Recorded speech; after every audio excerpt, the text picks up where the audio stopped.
מה היא רוצה? גט. אתה, מר אמסלם, היית רוצה לתת לאישה זו גט? לא, כבוד הרב.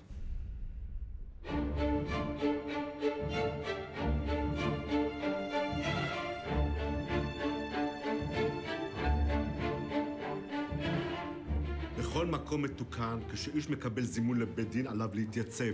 היה שמרשתי אינם הפקר עליכם להפעיל סנקציות על הבעל. כך החוק עומד לצידו ומעניק לו את הזכות אם לתת לגט או לא לתת לגט, אז לפחות שיגיע. על מה כעסך?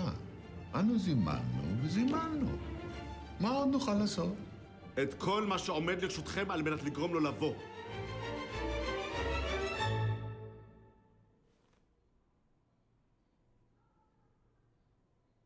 האם דעתך נחה עליך אם תיתן לאישה זו גט?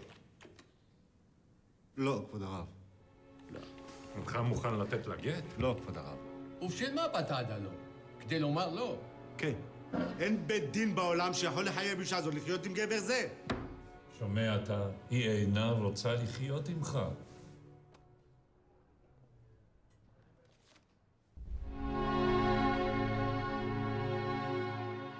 הוא שונא אותי, כבוד הרב.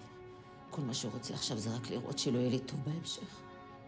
עד שלא יראה אותי מרוסקת על 4, הוא לא יירגע. וגם אז לא יספיק לו.